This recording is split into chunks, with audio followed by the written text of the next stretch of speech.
So although this is a book on addiction, they mostly talk about the addiction with drugs, and pretty much it starts with, you taking a drug, having a wonderful experience, and then, you know, you want to feel it again.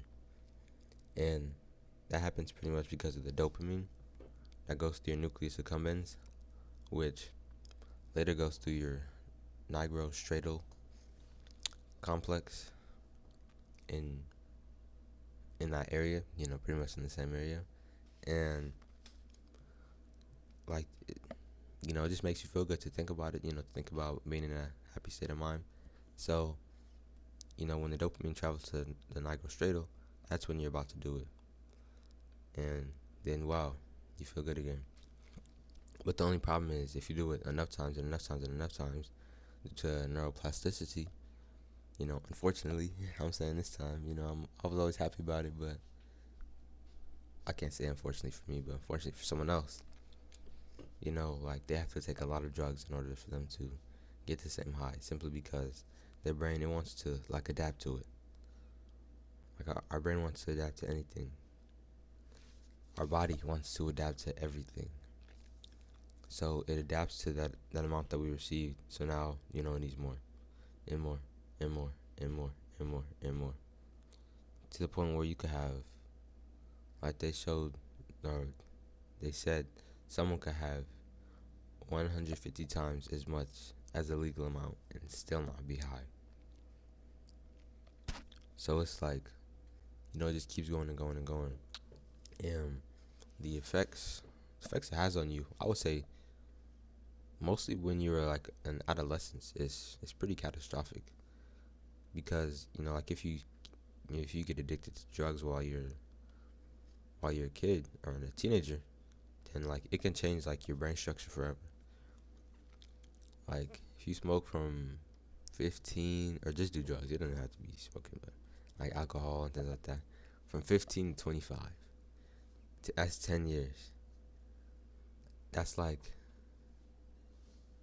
your brain is just not gonna be the same. Like your hippocampus is gonna be degraded. Your prefrontal cortex, you're not gonna be able to make. I don't know. You might still be able to make good decisions, but you might act more on impulse instead of like thinking things through. Which, of course, is not a bad thing in some situations, of course. So it's like there's not really any cons to, any pros other than feeling good for the moment. But like along with addiction, the author here talked about her addiction, and pretty much she used to do drugs every day whenever she got the chance. Any drug, it didn't matter. And she did it for about, what was it, more than 10 years, because she did it first when she was 13, and then she started drinking alcohol during school, as a 13-year-old. So then, it just picked up from there and doing more stuff and more stuff and more stuff. But I would say the main thing about this book is like, I would say it's the fact that like, your brain adapts, and like you won't have like, or you will have to like just take more. And like when you take more, you're not taking more to get high.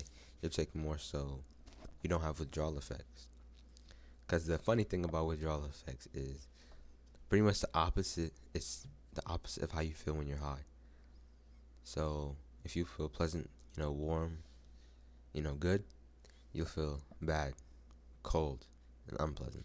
Like that's pretty much how it is.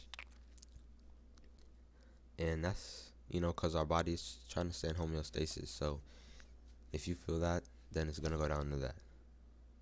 And then later, it'll go back to the middle. That's, like with homeostasis, that's pretty much just how it is.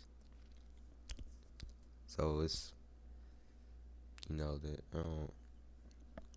but, like, it's not all bad and it's not all good. But I would say it's more bad than good to, well, if you're addicted, actually, I don't think it's really any benefits. So, hey, go through the pain, and then you'll feel pleasure at the end. And that's pretty much what the author said was the opposite of drugs is. Like I said, going through pain, then receiving pleasure at the end. Like she mentioned working out and skydiving or going on a roller coaster. On the roller coaster, like it doesn't feel good being on a roller coaster. When you're done, like you feel phenomenal. So that's a little spill on pretty much the opposite of drugs, and I would say how to get high normally, how to feel good normally. Let's go through pleasure, pain, and pleasure. So this was never enough.